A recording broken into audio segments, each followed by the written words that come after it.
자유통일당이 비례대표 공천 과정에서 거래한 의혹이 있다는 YTN 단독 보도에 대해 전광훈 목사는 오히려 예비 후보자의 제안을 거절한 것이라며 법적 대응에 나설 뜻을 밝혔습니다.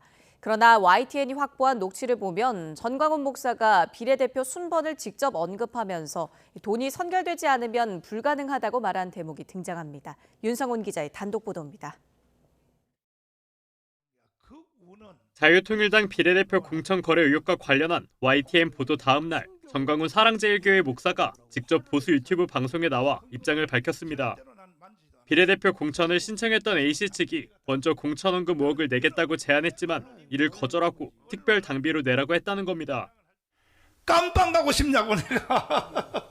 나는 25년 해봤기 때문에 도사란 말이야. 깜빵 가고 싶냐고.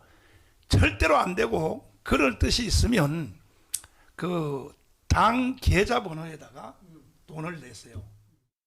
공천 거래 의혹을 폭로한 예비 후보자를 선거 사기범으로 몰면서 이를 단독 보도한 YTN에 대해서 법적 대응을 지시하기도 했습니다.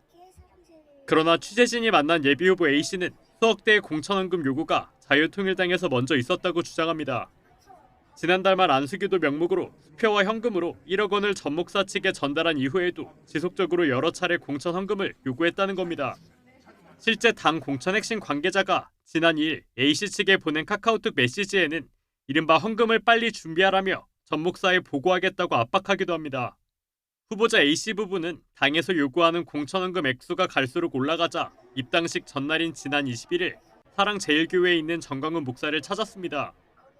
YTN이 확보한 당시 녹취를 보면 비례대표 상위권 순번을 구체적으로 언급하면서 공천관리위원장에게 전화를 하겠다는 전 목사의 육성이 등장합니다. 7억을 하면은 3번을 해주겠다고 했습니다. 근데 갑자기 말이 바뀌었습니다. 5번이라도 하려면 7억을 줘라. 중간에 누가 끼면 도저히 안 될 것 같아요. 1, 3, 5지. 전화해가지고 전화번호 했지. 그럼 내가 바로 연락할 테니까. 비례대표 공천을 확신하지 못한 A씨 측이 차용증을 쓰는 방식을 제안하자 전 목사는 이를 거절하면서 언제 낼지 되묻는 대목도 등장합니다. 그래? 이거 잘못하면 큰일 나는데. 그러면 어떻게 돈을 언제 내겠다는? 네, 입당식 끝나자마자. 현찰로? 네, 그렇죠. 하지만 A씨가 비례대표 후보 발표 전까지 돈을 내지 않자 공천 탈락은 물론 입당 자체가 취소됐다고 주장하고 있습니다. A씨 부부가 거세게 항의하자 전 목사는 돈이 먼저 해결되지 않으면 입당도 공천도 불가능하다고 잘라 말합니다. 이 내부에서는 돈이 선결되지 않으면 불가능하고 돈이 선결되지 않으면 이거는 정치 세계의 철칙이거든. YTN 취재진은 전광훈 목사에게 공천헌금과 관련해 언급한 사실이 있는지 여러 차례 입장을 요청했지만 직접 답을 듣지 못했습니다. 대신 교회 홍보팀을 통해 특별 당비를 내는 건 정당법상 문제가 되지 않지만 공천을 위해 대가를 지불하는 건 절대 불가능하다라는 것이 공식 입장이라고 밝혔습니다.